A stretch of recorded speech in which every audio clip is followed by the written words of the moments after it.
It is Sunday the 27th of September 2020 and you find me fresh back from the big protest event in Trafalgar Square, London of yesterday, Saturday the 26th.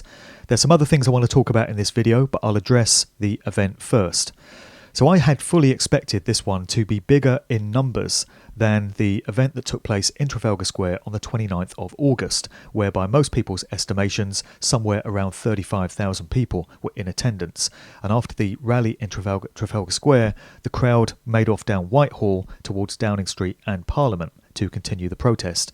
Evidently, yesterday's event was intended to just remain in Trafalgar Square. It came a week after the event of the 19th of September, curated by Kate Shemirani, where a great many doctors, nurses and medical professionals had come forward as whistleblowers and insiders to blow the lid off all the bad science and the disinformation that we've been getting about COVID-19. The event yesterday was a general protest about the taking away of our rights and freedoms and the imposition of tyranny under the guise of keeping us safe from the virus. So I had expected more people to be in attendance than actually were. By my reckoning, there were far fewer people than previously, and we'd have been doing well if we'd got up to about 25,000 yesterday. I'd expected these events to be gathering momentum, but for some reason, not enough people turned out yesterday. However, the vibe and the overall atmosphere of things got off to a great start. There was positivity in the air, there was unity in the air, there were a great many speakers that were doing a wonderful job of putting forward information and inspiring and galvanising the crowd. Things got to the stage where sometime after 2 p.m, Piers Corbyn got up to speak and do his thing, and he always really connects with the crowd and really gets the atmosphere going. And he was followed by David Icke, who came on to do another 15-minute talk. And as had been the case with the August event, he whipped up the crowd into a state of hope and optimism and positivity, cheering, pumping of fists, whooping. People were really enjoying what he had to say, and the atmosphere and the energy was definitely on a positive vibe by that point. That was the point at which we witnessed some disgraceful behaviour from the police in attendance. So they'd already tried intimidation tactics throughout the event, so there was a chopper that had been flying overhead the whole time, just circling round and round Trafalgar Square. The noise of the engine was drowning out the sound of the speakers that was coming out, which was preventing many people from being able to hear what was going on. That was one of the tactics, I guess. And we had seen ranks of police vans parked all around the perimeter of Trafalgar Square, and officers were dotted around just observing the proceedings from behind their masks. But at this point, directly after David Icke had got everyone feeling positive and unified, the police joined together in units. So they linked arms and they kind of organised themselves as if they were doing some sort of line dance. This had obviously been rehearsed in advance. They'd obviously planned to do this at this particular point in the day. And so these units of officers that were all linked together went charging into the crowd without any warning, without provocation. People were getting pushed out of the way, they were falling over, and they just charged into the crowd.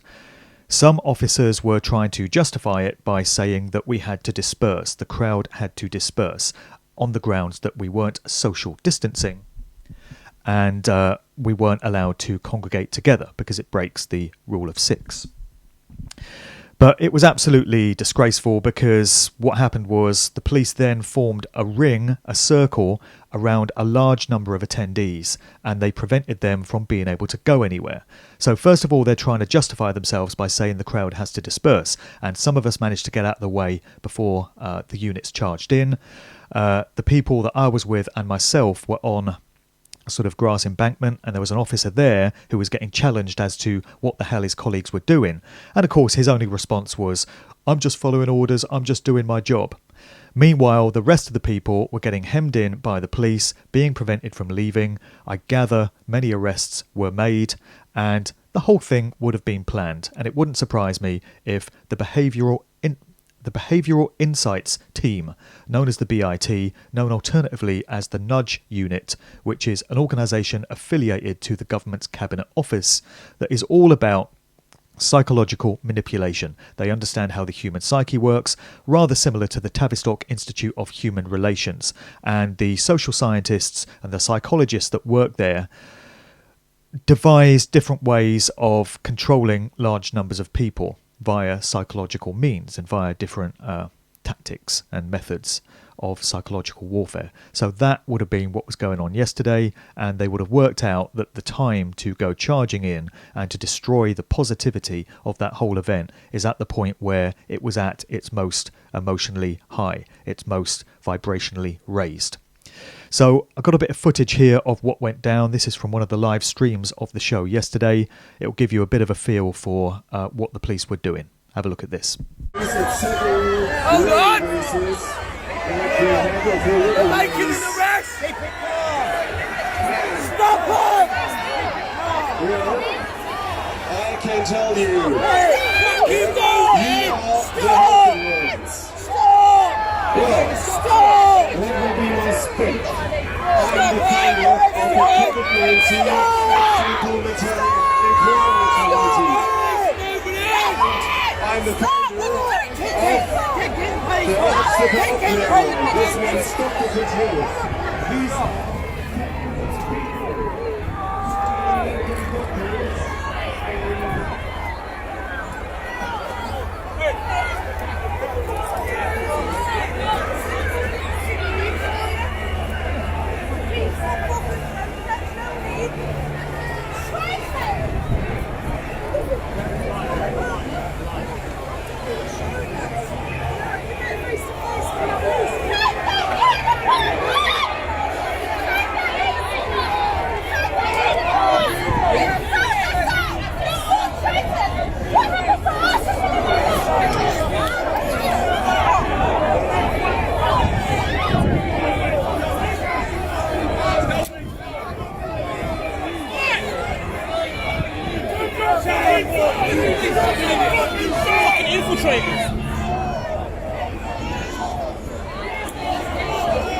So naturally, the mainstream media would have framed what happened in a very different way to what the witnesses saw.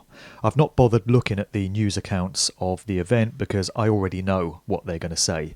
It would have been presented as, look at these brave, courageous policemen and women that had to go into this crowd of aggressive rioters when they weren't following protocol, none of them were wearing masks, they weren't social distancing, they were helping to spread the virus, and the police had no alternative but to break up the crowd because they were contravening the rules as to how many people are allowed to assemble in a public place. And the footage that would have been shown would not have demonstrated how the police went wading into the crowd, but would have shown some very different examples of what went on. I know that's the way it would have been framed. So that's the way they want the public to think about how the event went down. But let's examine what really went on here. So you had a group of order followers who, without questioning for themselves whether what they were being asked to do was morally right or not, or could be justified in any conscientious way, went wading in, following orders, and dispersed a crowd of peaceful demonstrators who were protesting against the taking away of their personal rights and freedoms, the natural born right to freedom of assembly, the natural born right to freedom of movement. And they were doing their bidding on behalf of their overlords, their paymasters, who we know, those of us that have done the research, many of them are paedophiles, many of them are Satanists, a great many of them are openly Freemasons, part of secret society fraternities where they swear oaths and they keep secrets and they look after each other, their own kind, to the detriment of everyone else. So the phrase to protect and serve that we get from the police doesn't mean they protect and serve the public the way they're presented as doing. They protect and serve Satanists and paedophiles. Many of those officers in attendance yesterday would have had direct access to information that runs contrary to what their bosses would have told them and what they get from the BBC Evening News. I like to think that a few of them would have been gotten through to. A few of them would have had their consciences pricked. A few of them would have been caused to do a bit of soul searching, because when they go home at night and take off that high-vis jacket and take off the rest of the uniform, what do they become? An ordinary flesh and blood man or woman, just like the rest of us. And they needn't think that they're in for any kind of special behaviour from their elite overlords, any kind of special treatment, any kind of special protection, because I'm pretty sure that their bosses would view them with nothing but contempt. I'm talking about the real high-ups now in the hierarchy, the dark occultists and the architects of societal control. They'll be looking at the likes of police officers and also those that serve in the military as their owned pets, as assets, as rank and file foot soldiers that get their bidding done. So these people don't get their hands dirty themselves, and as they see it, they don't even reap the karmic consequence of doing great harm to people and causing loss. They get their foot soldiers to engage in that activity so that they themselves then reap all the karmic payback that comes with the imposition of tyranny and injustice, which is what we saw yesterday. So I like to think that a few of these officers might have been gotten through to, because it brings home to me just how fragile the elite ruling class, so-called the controllers, really are. You take away that last line of defence in terms of the police that protect them from the public or from any kind of threats or harm, and they stand fully exposed to have to defend themselves. So what we saw yesterday was another example of satanic inversion in society in terms of the way things are presented to us. So the police would have been framed as being brave and courageous, representing the interests of the public, keeping everyone safe from dangerous agitators and rioters, such as the attendees yesterday in terms of the way we were presented. So the police helping to get everyone's rights and freedoms taken away are portrayed as heroes, and those that have taken the personal responsibility and responded to the calling from their conscience to stand up for what they know is right and represent everyone else as well as themselves. Everyone else's rights are at stake here, including these police officers themselves. We get framed as dangerous criminals who apparently deserve to be arrested and have our freedoms taken away even more. And we are witnessing satanic ritual taking place in this whole thing. So in the UK, we've had the announcement from Boris Johnson of the so-called Rule of Six, where no more than 6 people are allowed, according to their rules and regulations, which don't stand up to scrutiny and aren't real law at the end of the day, but nevertheless, most people interpret them as that. No more than 6 people can congregate in public or even at someone's house, they say. Now you can't even decide how many people you have as guests in your own house, according to this absolute draconian fascism that we're witnessing here. And who can't see this now? Who cannot accept it for what it is? We'll get on to that. So the rule of 6, no more than 6 people can gather. We've already got the stupid social distancing or anti-social distancing law in place, where you're supposed to keep 6 feet from each other, 2 metres or 6 feet. And we had the announcement this week from Johnson that these outrageous restrictions on our lives are here for the next 6 months. They're doing this to us until March. We've had it stated in that way. So let's see. Rule of 6, 6 feet, 6 months. It's 666, the favoured number of dark occultists, Satanists, Luciferians, the number that crops up time and time again within these groups, and what it is that they do, ritualistically. Also, it is a feature of many dark occult satanic rituals for the participants to gather in groups of 6, and they assemble in that way, and they wear face masks. Does that remind you of anything? Does that sound familiar in terms of what society has become? So despite the way the event went off yesterday, and I think that's probably going to be the last event of that kind in London this year, I think they've run their course. I think they've made as strong a statement as they're ever going to make. It's pretty clear to anyone observing that there are large numbers of people who feel that the restrictions that are being placed on our lives are unjust and out of all proportion to what we're told the threat is. So I don't really feel there's much more to be gained by more events of that nature, and if they were put on, they would doubtless go the same way. The police are ready for them, they're in evidence more and more with each passing week, and the next one could go off even worse in terms of casualties and suffering at the hands of the police. I gather there are some more regional ones planned around the UK in October, which may still go ahead, but as far as the London events are concerned, I think they're pretty much done now.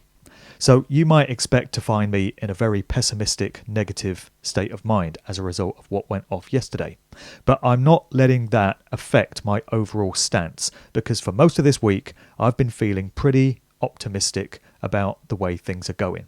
Because the more this madness gets dragged out, and the more the public gets pushed and provoked and prodded, the more it's causing regular members of the public to realise that there's something desperately wrong here, that what we're told by the government and the mainstream media doesn't quite add up. The figures are nowhere near as extreme as we're told they are, because we've got evidence that they've been fixed, we've got evidence that they've been overstated, we've got evidence that the tests don't work, and what they're preparing for now is the natural cold and flu season that always occurs at this time of year, and they will naturally chalk that up as new COVID cases. The same thing is going to happen when people start getting ill from wearing the face masks all day long. Now, staff in retail stores are told they've got to wear a mask for the whole of their shift. As many scientists, many medical professionals have told us, it's not a good idea to wear a mask on your face for several hours at a time. You're breathing out bacteria, your body is trying to get rid of waste material, and it's being stored in the mask and breathed back in. You're not getting appropriate levels of oxygen, your immune system is going to suffer as a result, and when the winter does properly kick in and cold and flu is everywhere, a lot of people that have been wearing the mask are going to suffer. And of course then, these are going to be chalked up as new COVID cases to present the impression that the virus is still out of control. So despite all of that, many people are starting to question now who have not questioned up to this point. I know it's difficult to accept that 6 months into this bullshit, there can still be people that have been buying the official government and mainstream media line. But I've had some conversations with normies this week, which have really encouraged me. I went into a shop and this girl that was serving me was not wearing a mask, and she said, "Oh, sorry, I don't have my mask on." I said, "Don't worry about it. Doesn't bother me. I'd prefer you not to wear one." So we got into a conversation about the efficacy or otherwise of masks, and she said, "I think the whole thing is a scam. I think it's all about governmental control." So I said, "It's funny you should say that. I've been researching this full time for the last 6 months, and I can tell you absolutely it is a scam."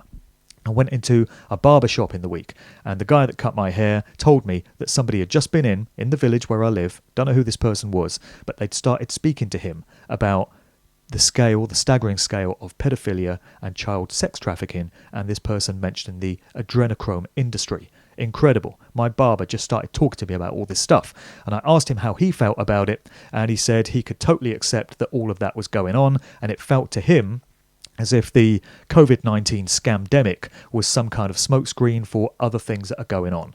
And he gave me this completely unprompted, didn't know who I was and the sort of work that I do. He just brought that information to me. So how many more people out there in society are going to be of a like mind to this by this point?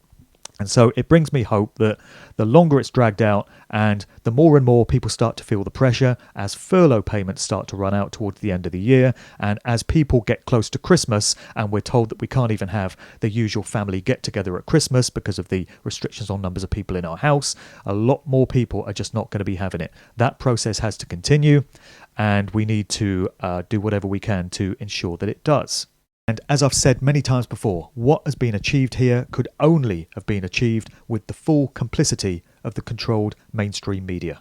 And these people are traitors. They're every bit as culpable for all the harm and all the damage and all the loss that's been caused as the government ministers. And when this scamdemic gets blown wide open, and it will, and people get to see it for the hoax that it is, and they have to face up to the harsh reality that they've been lied to by sources that they were told they could trust, the government, the mainstream media.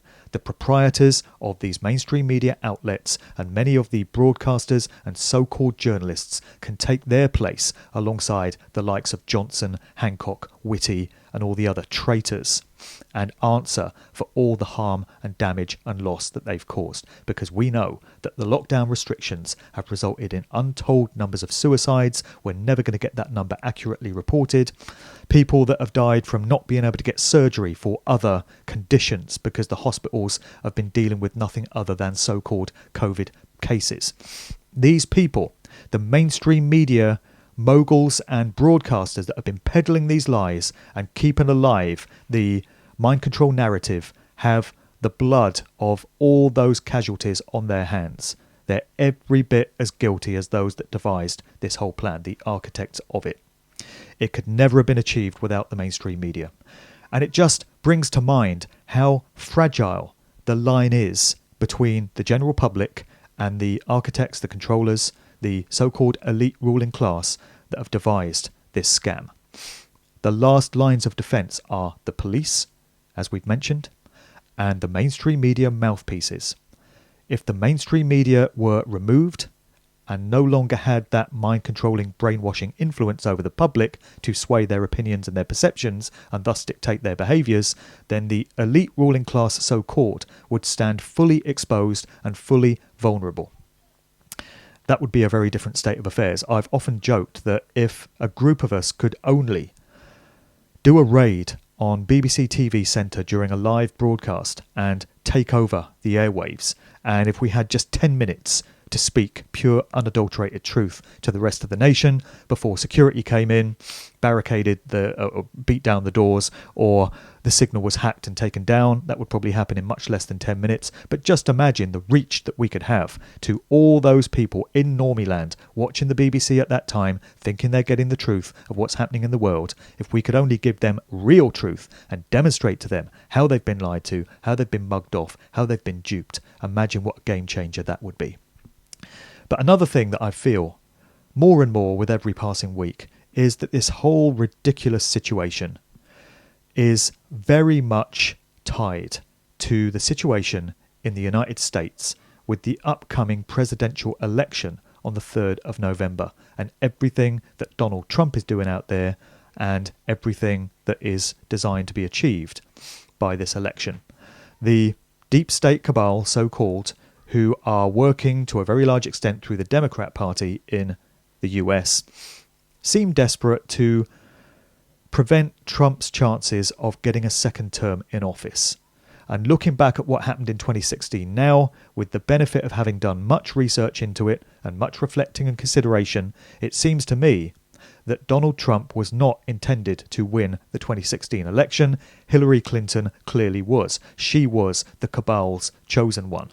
But for whatever reason, Trump got in, and people will have opinions on this because Trump divides opinion like nobody else, completely polarized. Most people seem to either love what he does or they hate what he does and what he stands for. But it really feels to me as if for the last 4 years, he has been a thorn in the side and a pain in the arse of the status quo establishment. And what they want more than anything else is for him not to be able to get into a second term through this November election. They want to win that back for themselves and regain control over everything. And I feel that the COVID-19 scam was cooked up and unleashed in very large part to derail Trump's chances of getting back in and to just throw the entire situation in the United States into chaos and turmoil. And little stunts along the way, like the George Floyd, Black Lives Matter, Antifa stuff, were there to further introduce chaos and confusion. So if I'm correct in my instinctive feeling, and I may well be wrong, I don't make the claim that this is definitely the way it's going to pan out, but it does seem to me that the whole thing is very much centred around America, and the rest of the world has just been plunged into it as well. So we're all suffering, and the elite controllers saw an opportunity to tick many more boxes on their wish list by throwing the whole world into COVID-related lockdown and fear-based brainwashing. So they're achieving all of that. But things are really going to come to a head in about 5 weeks now. That's how long it is till the American election, 3rd of November. And I think when Trump gets into a second term in office, which seems very likely to me, unless some major stunt is pulled to prevent that from taking place, I just have a feeling that the coronavirus is going to start to go away very quickly. And we're going to be told that it's on the wane. And maybe by the end of the year, we're going to be told, oh, it's gone. Just like that. And if that takes place in America, then other countries are not going to be able to keep the narrative going in a convincing way that the virus is still active in these other nations. Because people are going to be asking, well, why has it gone away in the States, but we're told it's still all over the place in Europe? It's just not going to be sustainable. So it's going to have to be rolled back in these other areas as well. Now, I may have got this wrong. Everyone is going to have an opinion and a standpoint on it, and I'm sure people will tell me about theirs. But that is how I'm feeling about the situation right now. Either way, we haven't got long until we find out. It's about 5 weeks to the election. And I think between now and March, and it's interesting that the UK has had these lockdown restrictions imposed for the next 6 months, taking us through till March. And incidentally, they were announced round about the time of the autumn equinox. And the initial lockdown restrictions for this year were announced during the spring equinox. And this latest lot are due to expire in next year's spring equinox. It's just another reminder that the architects of all of this are, at their core, dark occultists who observe ritualistic dates and ways of doing things, just a by the by. So we will see how things pan out in very short time from now. But either way, I'm not stating all of this to suggest that people should in any way take their foot off the gas or ease back on any of the activism or any of the pushback that they're already engaged in. All those processes have to continue, and we have to do whatever we're capable of individually, of helping to get the word out about the way in which people have been lied to monumentally and the way that this agenda is being used to remove people's rights and freedoms. I'm not suggesting in any way that we should sit back and just wait and see what happens. We've got to keep everything stepped up. And things are looking pretty optimistic in terms of the number of people that have not questioned things up to this point, but are now starting to, because it's really affecting them now. They've been patient. They've been told by the government that if we do everything they say, the virus will be on the wane, but it doesn't seem to be, does it? So we were told that if we lock down and stay in our houses, don't go out, then we can help beat the virus. If we wear face masks, then that helps to beat the virus. If we social distance from each other and go around the supermarket following the one-way system, if we have a 10 p.m. curfew, if we shut down the schools for several months, that will help to beat the virus. But it didn't work, did it? Because here we are towards the end of September, and we're told that the virus is still on the climb, and there are new cases every day, and it's still a very dangerous threat. So if none of those things worked, why are we still doing them? And why are countries not following the example of Sweden, which barely locked down in any way, didn't make face masks or distancing mandatory or track and trace or any of this stuff, and the virus is pretty much gone there. 0 cases. Life in Sweden, I hear, is as normal. People going about their business. So why did the virus miss Sweden then, but has hit all these other nations so hard? Because it's all an agenda and it's all based on lies. Who can't see this now? To help try and get the word out to regular members of the public, I have produced a new batch of leaflets giving alternative resources for where people can go for information that counters the mainstream media narrative on this. I've got these back from the printers now, and I'm happy to mail a quantity of them out to anyone that wants to help in the distribution of them.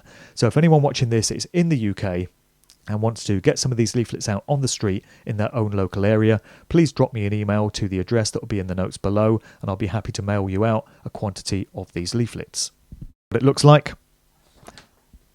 double-sided A4, and I've put out a couple of batches of these leaflets before where the URLs no longer work. They've expired. So this is new resources where the links do all work as we currently speak. I'll also put in the show notes below a link to the Mediafire page where you can download and print off versions of the PDFs of both side A and side B if you wish to distribute these yourself. So I know that things can seem pretty dark and hopeless right now as we prepare to head into winter here in the UK, and we've been told this latest batch of ridiculous restrictions on our freedoms is going to last at least until March. But I've had this quote going through my mind from the English theologian and historian Thomas Fuller, who seems to have been the first person to commit the notion that the darkest hour is just before the dawn. So I think 2020 has taught us that all regular rules are off the table this year, and anything is possible. So what if this feels like our darkest hour and our worst nightmare, but the dawn, the light, is very, very close?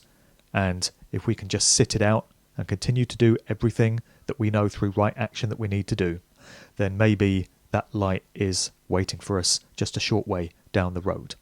That notion is keeping me going. I refuse to delve into all the doom and the gloom and the dread that's being peddled both by the controlled mainstream media, by way of fear porn, and also by so many aspects of the alternative truth scene that seem to be addicted to telling us all about how dreadful our future is and how we've got no rights and freedoms left. I'm not having that. Many other people aren't having it either. We're going to see a situation where we do get our freedoms back, and where the architects of this narrative, the evildoers, are going to stand fully exposed for all the harm and the damage and the loss that they've caused, and they're going to have to answer for it. That is the future that I'm focusing on, and that is the future that we can achieve. More and more people, as I said, are starting to see through this scam. It's unsustainable long term. If they try this shit all the way through next year, people are not going to be accepting of it in the way that they have been this year. People have thought that if they do everything the government tells them, then this virus can be on the wane and eventually we can go back to normal. They've not twigged that we're not supposed to go back to normal, but many people are starting to get this now.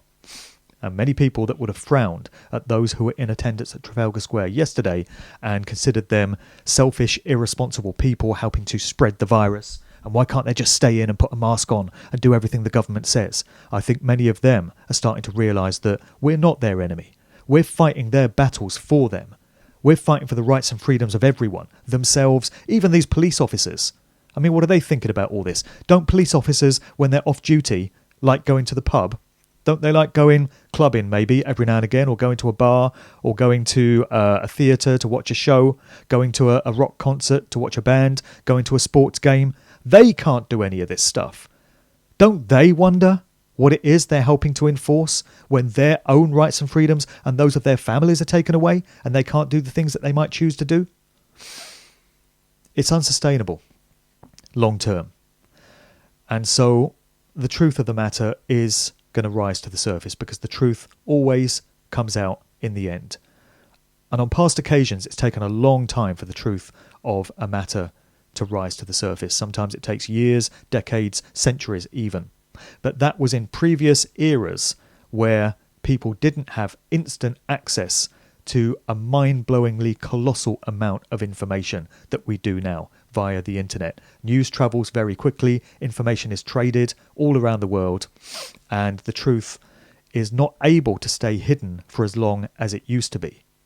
Evil and deception and lies always get found out in the end, and liars are always found out in the end. And Lord knows there's been so many liars in this whole thing. But I can't accept that they're going to be able to get away with this one and take it all the way that they want to fully impose their Agenda 2030 New World Order agenda. It's just not going to be able to get that far. So we need to hang in there, have some faith, have some hope, have some optimism, but don't stop doing anything that we were already doing to push back against the madness and the tyranny, to communicate to others the truth of what's going on, and to resist and non-comply with our own tyranny and slavery in whatever ways we can. That's where I want to leave things for this week. In a few days, I'm going to be recording a Good Vibrations episode with David Whitehead out of the US, show host and so much more, martial arts enthusiast, spiritual guy, much to say on all these subjects. We're going to be talking about what has happened to real men. Where are all the males that should have been rising up as a militia of truth warriors in this whole narrative, but haven't? Instead, they've been quaking away in fear and compliance behind a face mask. We're going to be talking about that. We're going to be talking about how people can arm and prepare themselves for harsh times, how they can get by when they're under great stress and duress and coercion. We'll be talking some tips about that.